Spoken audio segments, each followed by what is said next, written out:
వేదాంతం పరిచయం పరిభాష. ఆత్మ సర్వగతం, ఆత్మ ఏకం, ఆత్మ సచ్చిదానంద స్వరూపం. ఆత్మ సర్వగతం. కాలం ప్రదేశం ఒకదాంతో ఒకటి ముడిపడి ఉంటాయి.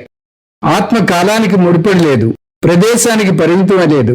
ఇది కేవలం శరీర త్రయంలోనే లేదు. విద్యుత్ కేవలం ఒక్క బల్బులో లేనట్టుగా. అందుకని ఆత్మ సర్వగతం, సర్వవ్యాపి, అన్ని శరీరాల వెనకాల ఉంటుంది. శరీరాలు ఎన్నో, వాటి స్వరూప భేదాలెన్నో, బల్బుల్లాగే.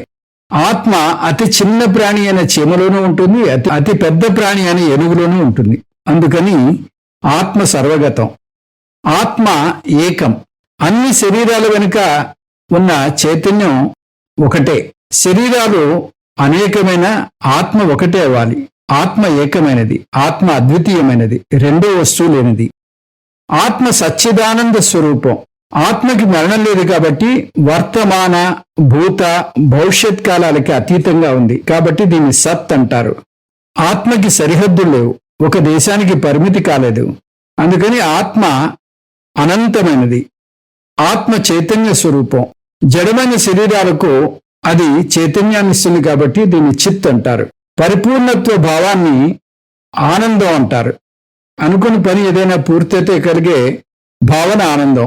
పూర్ణత్వం లేనిది దుఃఖాన్ని కలుగజేస్తుంది. ఆనందం కలిగితే పరిపూర్ణత్వం ఉంటుంది. అందుకని సత్ చిత్ అనంతః, ఎప్పుడు సత్ చిత్ ఆనందం కూడా. అందువల్ల ఆత్మ సచ్చిదానంద స్వరూపము. ఆత్మ సర్వ అధిష్టానము. అన్ని వస్తువులకి ఆత్మ వల్లే ఉనికి ఏర్పడుతోంది. అందుకని ఆత్మ సర్వ అధిష్టానం.